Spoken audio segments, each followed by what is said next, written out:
very much. Sit down, sit down, sit down. Thank you very much. I hope you've had a fantastic evening. On behalf of all of us, we'd like to share this applause and this thanks and this gratitude with the larger members of our family. It's a big family, and we'd like at this point to have you meet some of them. So first of all, we've got our swings here, ladies and gentlemen.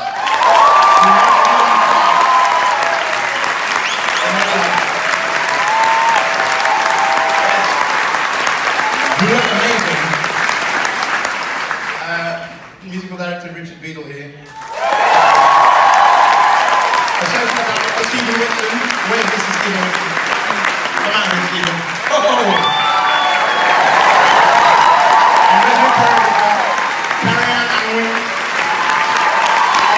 Yes.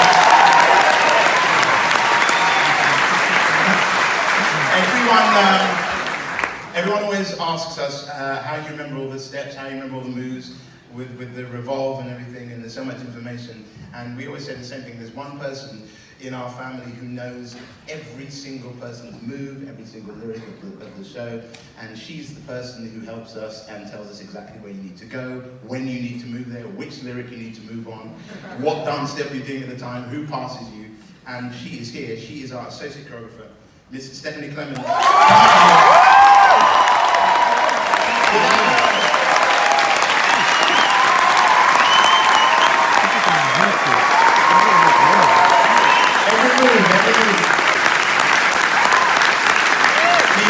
The gentleman who wrote the book, everyone knows the story of Lin-Manuel going on vacation and reading the book. And the gentleman who wrote the book is here. Buy the book, it's fantastic. We all have it. Ladies and gentlemen, Mr. Ron Chernow.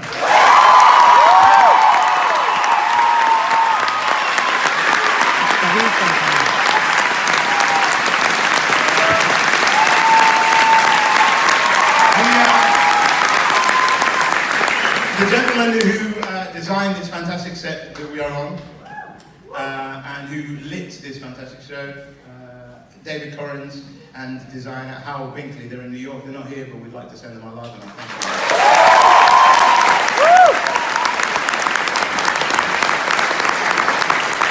Sound designer, everyone always says how fantastic the show sounds. It's down to this man, Mr. Nevin Steinberg.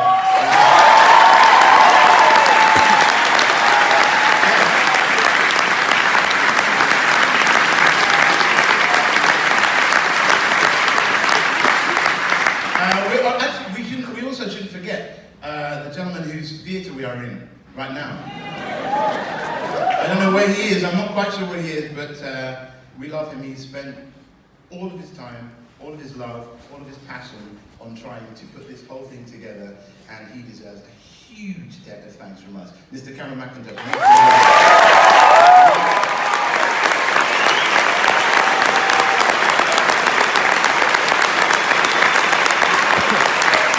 The gentleman who designed all of these extraordinary clothes that we get to wear every night, Mr. Paul Taswell.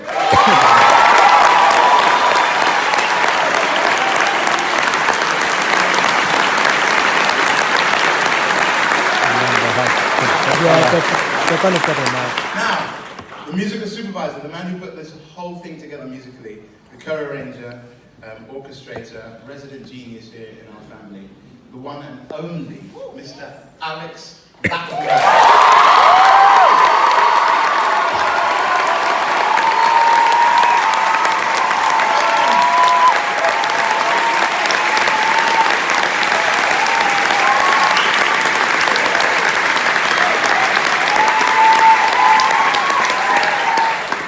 And of course, you don't know yet. The gentleman who choreographed this piece of work. In my opinion, you have West Side Story, and then you have the chorus line, and you have this. And it's down to this man's extraordinary genius, Mr. Andy Blankenbuehler.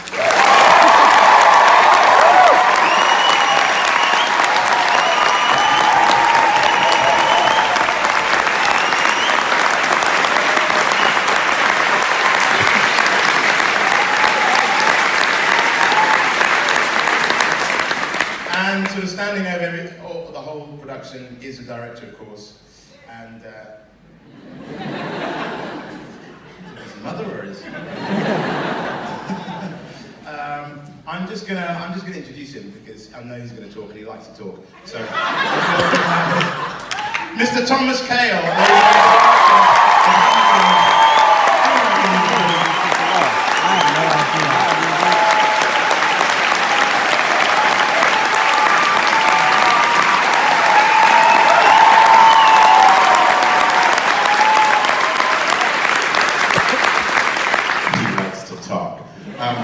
We have the room till like midnight, right? Sit down, guys. I like that Giles is also good at that, as if the show wasn't annoying enough. It's like, oh great, you can also host perfectly. So, I'm gonna be brief because I want to let this cast transform once again into people that tear the night apart. But my heart is full tonight, and this company and this group up here and all the people that you don't see have reminded me again of what is possible. And the energy coursing through this theater, the transfer between you and them is singular, and it was tonight. And it was for you, and it was for them. And that's something that we will all have. The reminder of what it means to sit in the dark next to someone you've never met, or someone that you love, and see what happens when you gather around and you hear a story. So, the simplicity of that moves me, and this group stuns me. There are producers from back home, Oscar Eustace from the Public Theater where we started, Jill Furman, Sandra Jacobs, and Jeffrey Sellers.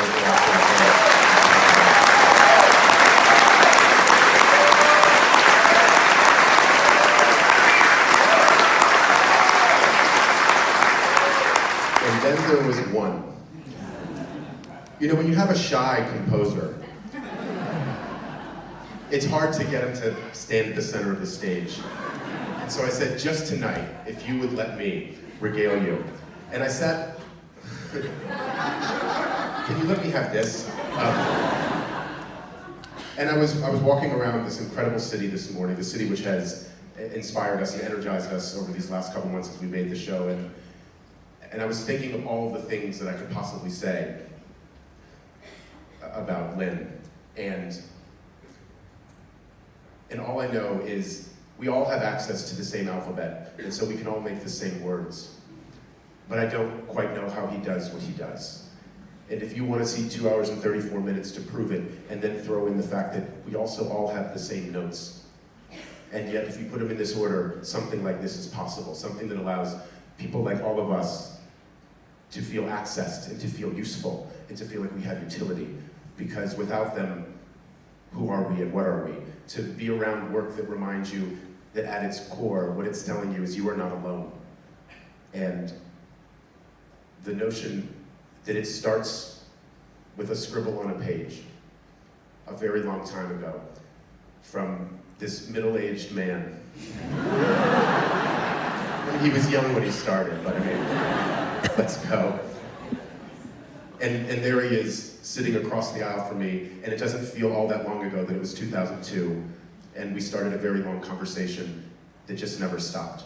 So, I think it's very well timed to bring out this young upstart. Who knows how far he'll go? Please give it up for Mr. Lin-Manuel Miranda.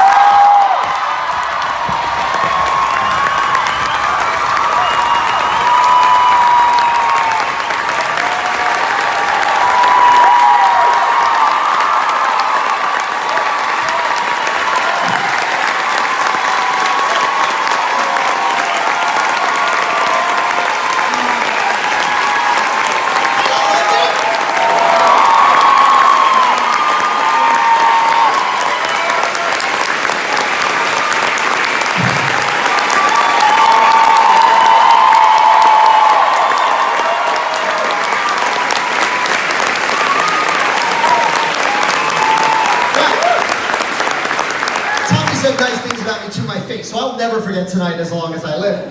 A couple of things I want to say.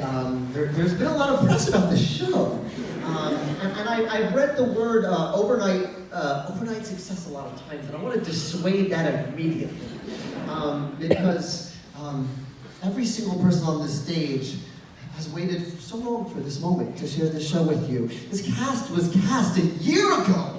And before that, even before that moment when they were cast in this show, they were working their hearts out in school. And there was a moment when some teacher or some parent said to them, you can do this. There are sensible career options, but you could do this if you have the chance. So I am in awe of this incredible company who made miracles happen to perform for you tonight.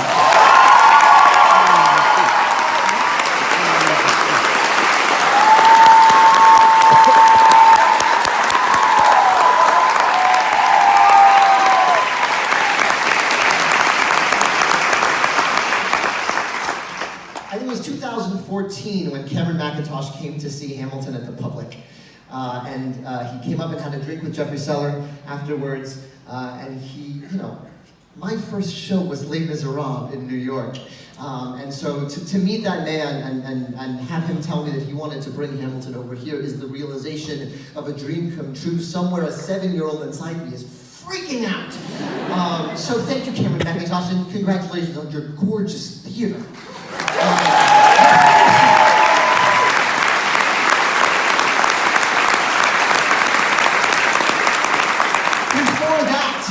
Before that, in 2008, I went on vacation with my now wife and girlfriend, and I grabbed Ron Chernow's biography off a shelf at Borders in Columbus Circle. Remember Borders? They were great. All I knew about the subject of the book was that he was the dude on the $10 bill and he died in a duel. And I wanted a book to read on vacation, and I was transported. And even before that, flashback to Ron Chernow doing years of research on this man and reading the pages aloud to his wife Valerie. Thank you, Ron, for this incredible story.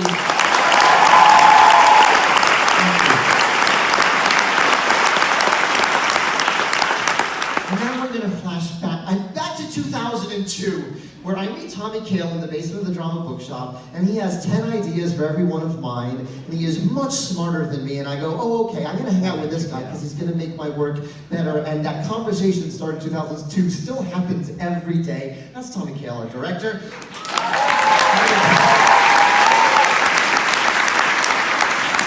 Now I'm going to rewind a little further to November 11th, 1769. This is the first letter we have of Alexander Hamilton, and he's writing to his friend Ned Stevens, and he is a clerk, and he is 13 years old, and he wants to get the hell out of Nevis, and he has no idea how, and this is the letter he sends to his friend. To confess my weakness, Ned, my ambition is prevalent that I condemn the groveling and condition of a clerk or the like, to which my fortune condemns me, and would willingly risk my life, though not my character, to exalt my station. I am confident, Ned, that my youth excludes me from any hopes of immediate preferment, nor do I desire it, but I mean to prepare the way for futurity. I'm no philosopher, you see, and may be justly said to build castles in the air. My folly makes me ashamed, and I beg you'll conceal it. Yet, Neddy, we have seen such schemes successful when the projector is constant. I don't ever want to hear the words overnight success associated with this show. Alexander Hamilton never made it to Europe, which he loved, and he never made it to London, which he desired.